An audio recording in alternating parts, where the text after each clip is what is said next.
Silver is up 10% from the lows. Crude is up 7% this week. Are we heading into new macro crisis? What will happen of US-Iran war? What will happen of US tariffs on every other country? We're going to look forward to these questions this weekly review of commodities with Groww. So on this weekly review, we're going to talk about the prices of silver and how it has responded to the levels that we had talked about last week. We'll also look forward to crude prices and what we can expect as we head into another week as US and Iran tension rises. We'll also look at copper prices on the chart as we had a copper expiry this week. Let's start with all the global macro news that we saw floating around last week. This week we saw a lot of macro events floating around which affected prices of all asset classes from indexes, silver, gold to crude. Everything moved in tandem to how the macro events planned out. Tension between US and Iran rose as we saw both parties actually preparing for the war in the next few weeks. We saw both country heads actually tweeting about the repercussions of the conflict. And as more US Navy inched closer to Iran, we saw crude prices going higher and higher into the week. Tension between Iran and US is actually supporting gold and silver and making the bullish case of precious metal more valid. All these news made traders whipsaw a lot and we saw sideways volatility across many indexes and asset classes. And then later on Friday night, we saw US Supreme Court strike down the tariffs imposed by Trump on other countries. Trump then went on to say that he will put additional 10% tariffs irrespective of the rulings of the Supreme Court. It would be hard to see President Trump after collecting all his toys and then going back home from Iran without any closure to this event. Gold and silver are usually considered safe havens during such economic and geopolitical conflicts. It also does well in low interest rates. Hence, we are expecting some kind of volatility coming in next few weeks depending on how this conflict arises and moves on. We'll specifically be looking at crude oil in the coming weeks as prices could spike a lot. I would suggest people to abstain from selling options in these times on crude. We'll head straight to the chart now and look at silver first. Last week हमने देखा था कि silver ने अपने 225K के लोज को retest किया था. From that we have moved higher to actually 250. We also talked about how this 270 ka level is the local resistance right now. We are moving to that levels from the lows that we saw last week. So traders trading this range on the smaller time frame are actually getting some good trends on the lows and the levels that we talked about.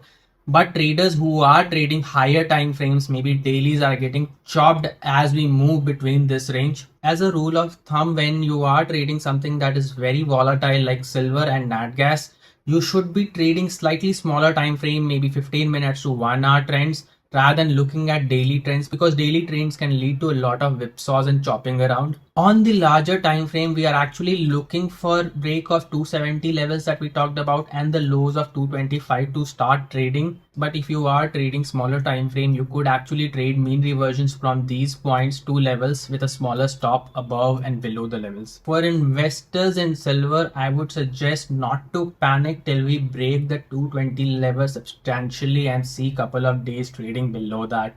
The volatility around these commodities are dropping, but this could change any moment if more macro news comes in. Few weeks back, we talked about how the margins across the world are increasing and that was forcing leverage traders to actually close their positions as they moved forward and required more money to hold it.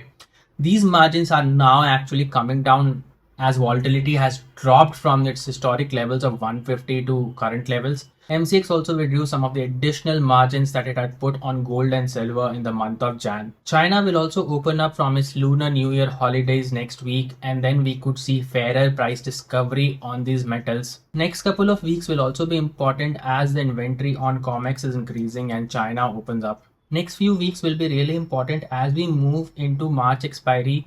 We had earlier talked about how the inventory on COMEX was decreasing and the OI on the March expiry was not decreasing as much. If and when China opens up and decides to buy more gold and silver, that could lead to more panic across COMEX as the inventories die and people see prices going higher. As always, now let's go look at silver IVs and what silver options are trading at.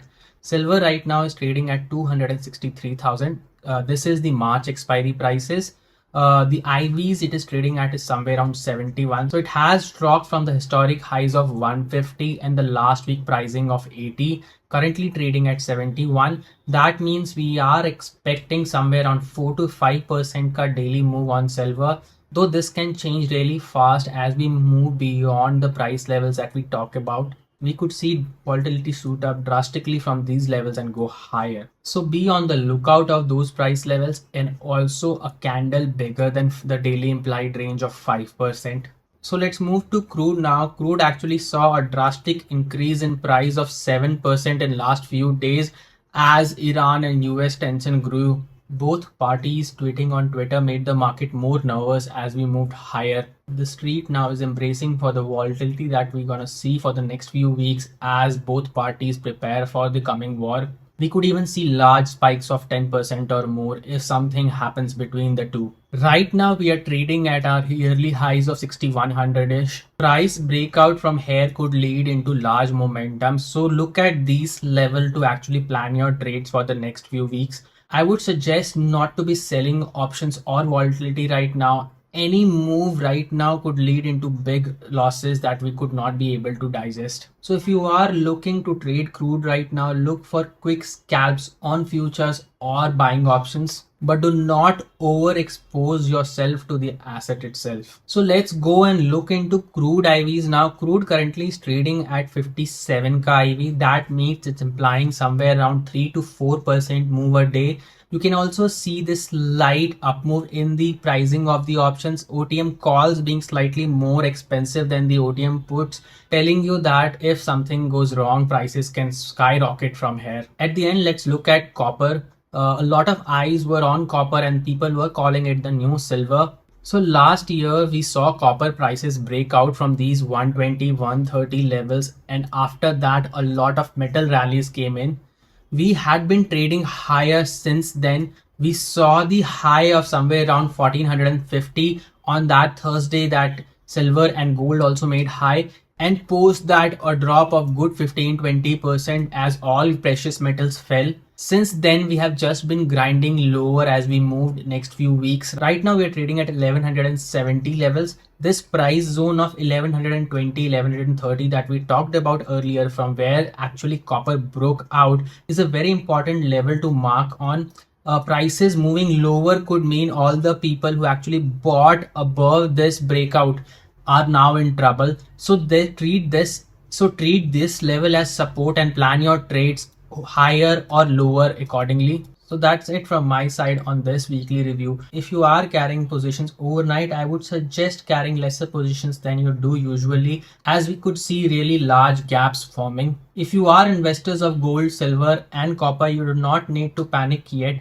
Look out for opportunities to buy them if needed. Pay special attention to crude going forward next few weeks, as that could really move drastically and we could see large spikes of 10% or more in them. This is me signing off. Trade safe, manage your risk well. Goodbye.